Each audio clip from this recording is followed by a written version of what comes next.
Hello बच्चों, ये question आपका work energy and power chapter का है। देखिए क्वेश्चन में क्या कह रहा है। The bob A of a pendulum released from 30 degree to the vertical hits another bob A of the same mass at rest on a table as shown in figure. देखो ये हमें फिगर गिवन है। यहाँ पे ये आपका एक pendulum है, ठीक है। तो ये पेंडुलम का स्ट्रिंग है और ये बॉब है, ठीक है। यहाँ पे बॉब ए लिखा है ना। तो बच्चों ये जो स्पेरिकल बॉल दिख रही है आपको, ये इसे बॉब बोला जाता है, ठीक है। अब देखो यहाँ पे क्या चीज है, यहाँ पे कह रहा है कि ये जो पेंडुलम है इसे रिलीज किया गया from 30 degree to the vertical hits another bob. देखो हमने क्या किया है, इस पेंडुलम को ये 30 डिग्री के एंगल पे क्या किया है, इस डायरेक्शन में ले गए पहले हम, फिर हमने इसे यहाँ से रिलीज कर दिया। अगर हम इसे रिलीज करेंगे तो ये इस डायरेक्शन में क्या करेगा, मोशन करेगा। एंड देन ये जो बॉब बी है, एक दूसरी बॉल भी है यहाँ पे, ठीक है, दूसरी बॉडी भी है यहाँ पे, और ये इससे जाकर के टकराएगा, कलीजन करेगा। अब देखो यहाँ पे आगे लिखा है, लेकिन ये जो बॉडी है ये किसी टेबल में रेस्ट कर रही है, ठीक है, रेस्ट ऑन ए टेबल। मतलब ये अभी ये रेस्ट में, इसकी वेलोसिटी कितनी है, 0 है। How high does the bob A rise after the collision. देखो कलीजन, जब इनमें कलीजन होगा तो कलीजन के बाद जो है ये जो ए बॉडी है, ए बॉडी यहाँ पे पहुंचेगी। इनमें जो कलीजन होगा तो ये जो वाली जो बी बॉडी है, बी बॉडी इधर मोशन करने लगेगी। लेकिन ये जो ए है, ए तो इस स्ट्रिंग से बंधा हुआ है ना, इस स्ट्रिंग से कनेक्टेड है। तो बच्चों अगर इस कलीजन के बाद अगर इस ए बॉडी जब यहाँ पे पहुंचेगी तो ए बॉडी के पास अगर वेलोसिटी हुई तो ए बॉडी इधर क्या करेगी, इधर ऊपर की तरफ राइज करेगी। अगर आफ्टर कलीजन अगर इस ए बॉडी को कुछ वेलोसिटी मिलता है अगर तो इसी यहाँ पे क्या पूछा हमें, how high does the bob A rise after the collision. देखो क्या चीज है, मैं क्या समझाना चाह रहा हूं आपको। देखो जैसे यहाँ पे ये बी बॉल तो रेस्ट कर रही है अभी, ठीक है। तो ये जो पेंडुलम था, पेंडुलम थोड़ी देर के बाद यहाँ पे पहुंच जाएगा, ठीक है। ये ऐसे मोशन करते करते यहाँ पे पहुंच जाएगा पेंडुलम, इसके साथ कलीजन करेगा।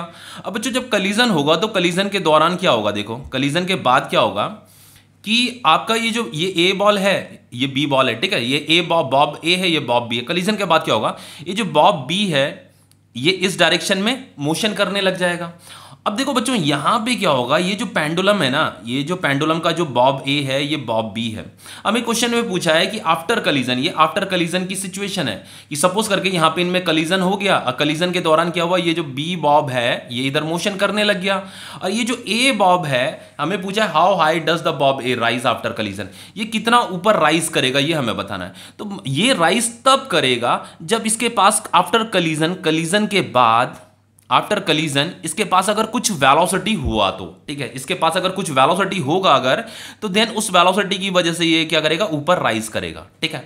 तो सबसे पहले आफ्टर कलीजन यहाँ पे की इसकी वेलोसिटी कितनी रही होगी इसे फाइंड कर लेते हैं। तो चलो हमने इस वेलोसिटी को वी ए डैश बोल दिया, ठीक है। वी ए डैश का मतलब velocity of bob A after collision, ठीक है। और इसकी जो वेलोसिटी है, अभी इनमें कलीजन हो रखा है, तो कलीजन के बाद ये जो बॉडी बी है ये क्या करेगा, मोशन करेगा। तो इसे हम इस वाली वेलोसिटी को हम बोल रहे हैं वेलोसिटी ऑफ बी डैश, ठीक है। मतलब ये आफ्टर कलीजन की वेलोसिटी है, ठीक है। बी बॉल की आफ्टर कलीजन के बाद जो इसे वेलोसिटी मिली होगी वो वेलोसिटी है, और ये वाली वेलोसिटी भी कौन सी है, आफ्टर कलीजन ए बॉब ए को जो वेलोसिटी मिली होगी। अब देखो यहां पे क्या है, देखो बच्चों सबसे पहली बात, अगर आपको ये क्वेश्चन करना है तो इस क्वेश्चन को करने के लिए हम देखो इसे कैसे किया जाएगा। सबसे पहले इस क्वेश्चन को कंप्लीट पढ़ लेते हैं। लिखा है neglect the size of bob assume the collision to be elastic. हमें ये कह रहा है कि इन दोनों में जो कलीजन हुआ है वो इलास्टिक है और दोनों का मास भी सेम है, ठीक है। ये जो बॉब ए है बॉब बी है, दोनों का मास सेम भी है। तो देखो बच्चों इसे किया कैसे जाएगा। सबसे पहली बात आपको पता होना चाहिए कि इलास्टिक कलीजन में kinetic energy of system conserve रहता है और मोमेंटम भी आपका कंजर्व रहता है, ठीक है। ये दोनों के दोनों कंजर्व रहते हैं। तो सबसे पहले हम क्या करते हैं, मोमेंटम को कंजर्व करके देखते हैं, ठीक है। देखो मोमेंटम जो होगा सिस्टम का, momentum before collision is equal to momentum after collision, ठीक है। अब देखो बच्चों हमें बिफोर कलीजन मतलब इनमें अभी कलीजन नहीं हुआ है, कलीजन से पहले इन दोनों का, इस सिस्टम का कितना मोमेंटम था हमें फाइंड करना है। तो मोमेंटम का फॉर्मूला क्या होता है, मास इनटू वेलोसिटी। तो मास, इसका मास m और इसका वेलोसिटी va, ठीक है। हमने va मान लो ये नीचे की तरफ जब आ रहा था तो इसकी वेलोसिटी नीचे की तरफ जब आएगा तो इंक्रीज होगी। लेकिन जैसे ये इसके बहुत ज्यादा क्लोज पहुंच जाएगा ना कलीजन से पहले, जब ये बहुत ज्यादा क्लोज पहुंच जाएगा उस समय की जो इसकी वेलोसिटी रही होगी उस वेलोसिटी को हम यहां पे लेंगे, ठीक है, mva। अब देखो बच्चों, जब ये यहाँ पे पहुंचेगा ना, जब ये यहाँ पे पहुंचेगा तो इसकी वेलोसिटी का डायरेक्शन इस तरफ होगा, इस वाली इसकी वेलोसिटी का डायरेक्शन किधर है, इस तरफ है, क्योंकि ये यहाँ से आ रहा था, इधर से आ रहा था। तो इसका जो वेलोसिटी का फाइनली इनमें जो कलीजन होगा ना, इस स्ट्रेट लाइन में ही कलीजन होगा, ऐसे स्ट्रेट लाइन में ही कलीजन होगा, तो इसका वेलोसिटी का डायरेक्शन इस तरफ है। तो बच्चों अगर वेलोसिटी का डायरेक्शन इस तरफ होता है और अगर वेलोसिटी का डायरेक्शन इस तरफ होता है तो इस वाली डायरेक्शन को पॉजिटिव लिया जाता है, इसको नेगेटिव लिया जाता है। तो ये बॉल जब यहां पे पहुंचेगी ना, ये बॉब ए जब यहां पे पहुंचेगा तो इसकी वेलोसिटी का डायरेक्शन किधर होगा, इस तरफ होगा। तो हमें वेलोसिटी को क्या लेना है, नेगेटिव लेना है, ठीक है। तो यहां पे इसका जो वेलोसिटी है उसे हम नेगेटिव लेंगे, ओके। अब देखो प्लस हमने ये बिफोर कलीजन ए बॉडी जब यहाँ पे क्लोज पहुंची उसका मोमेंटम हमने कैलकुलेट कर दिया है, लेकिन इस बी बॉडी का कितना मोमेंटम रहा होगा, ये तो रेस्ट में है, क्वेश्चन में ही हमें गिवन है कि ये रेस्ट में, स्टार्टिंग में भी ये रेस्ट में टेबल में रखी हुई है। तो ये तो इसकी तो वेलोसिटी जीरो रही होगी, तो इसका तो मोमेंटम कितना रहा होगा, जीरो रहा होगा। मास इंटू वेलोसिटी, इसका वेलोसिटी जीरो है तो ये मोमेंटम जीरो हो जाएगा। अब आफ्टर कलीजन हमें मोमेंटम निकालना है। देखो कलीजन के बाद क्या होगा जब इनमें कलीजन होगा तो कलीजन के बाद ये जो बॉडी बी है ये इधर मोशन कर रही है, ठीक है। तो इसकी वेलोसिटी हमने वी बी डैश मान रखी है। लेट सपोज इस ए बॉडी को भी कुछ वेलोसिटी मिल जाती है, तभी तो ये ऊपर राइज करेगी। इसकी वेलोसिटी को हमने वी ए डैश बोल रखा है। तो आफ्टर कलीजन इसका हमें मोमेंटम निकालना है।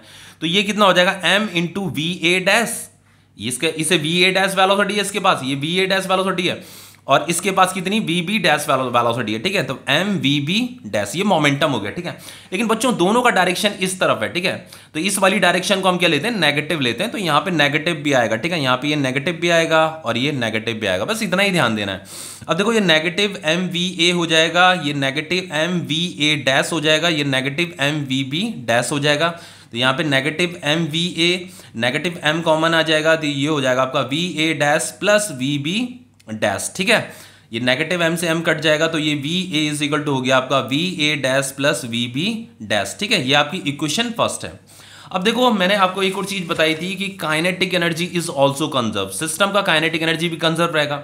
तो हम क्या करेंगे, kinetic energy before collision, kinetic energy of system before collision is equal to kinetic energy of system after collision. ये भी दोनों के दोनों सेम रहेंगे, ठीक है।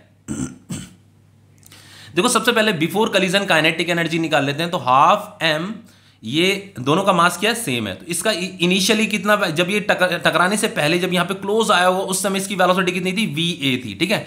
तो काइनेटिक एनर्जी का फॉर्मूला क्या होता है, वी हाफ एम वेलोसिटी का स्क्वायर। लेकिन ये वाली वेलोसिटी तो नेगेटिव थी ना, तो बच्चों अगर मैं यहाँ पे नेगेटिव लिखता भी हूँ ना, अगर मैं यहाँ पे नेगेटिव वैल्यू लिखता भी हूँ तो ये तो स्क्वायर हो रहा है, तो स्क्वायर होने के बाद वो पॉजिटिव ही हो जाएगा, ठीक है। नेगेटिव का जब हम स्क्वायर करते हैं तो पॉजिटिव ही हो जाता है, तो यहाँ पे नेगेटिव लिखने की जरूरत नहीं है। अगर लिख भी देते हो, अगर नेगेटिव साइन लगा भी देते हो तो पॉजिटिव ही बन जाएगा। प्लस ये जो बी बॉडी है बिफोर कलीजन, इसकी काइनेटिक एनर्जी निकालनी है। तो अभी तो कलीजन हुआ नहीं है, तो रेस्ट में, तो इसका काइनेटिक एनर्जी कितना रहने वाला है, जीरो रहने वाला है। फिर देखो इनमें कलीजन हुआ, तो कलीजन के बाद इसके पास वेलोसिटी इतनी है, ए बॉडी के बी बॉडी के पास वी बी डैश वेलोसिटी है, इसके पास वी ए डैश वेलोसिटी है। तो इसका जो ए बॉडी का जो काइनेटिक एनर्जी हो जाएगा वो half M V A dash का square plus half M V B dash का स्क्वायर, ठीक है। तो ये हो जाएगा आपका half M V A dash का, sorry V A square is equal to, ये यहाँ पे हाफ एम कॉमन आ जाएगा, ये हो जाएगा आपका वी ए डैश का square plus V B dash का स्क्वायर, ठीक है। ये देखो 1/2m, 2m कट जाएगा, ये हो जाएगा आपका V A square is equal to V A dash का square plus V B dash का स्क्वायर।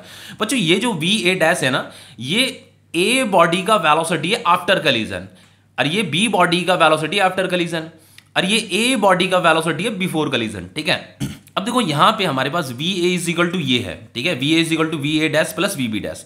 तो बच्चों हम यहाँ पे वी ए की जगह में ना इस वाली वैल्यू को पुट करेंगे, ठीक है, V A dash plus V B dash. तो वी ए की जगह में आ जाएगा आपका V A dash plus V B dash, इसका होल स्क्वायर भी है तो यहाँ पे होल स्क्वायर भी आएगा, तो ये हो जाएगा आपका वी ए डैश का square plus V B dash का स्क्वायर, ठीक है। तो अब यहाँ पे इसका फॉर्मूला देखो, हम यहाँ पे ये प्रॉपर्टी होती है, ठीक है, ए प्लस बी का होल स्क्वायर का फॉर्मूला लगाएंगे हम यहाँ पे, वी ए डैश का square plus V B dash का square plus 2 V A dash V B dash is equal to V A dash का whole square V B dash का होल स्क्वायर। देखो बच्चों ये तो कट जाएगा आपका, तो यहाँ पे 2 V A dash plus V B dash is equal to कितना आ गया, 0 आ गया। तो फाइनली ये क्या हो जाएगा, V A dash is equal to हो जाएगा 0/2 वी बी डैश।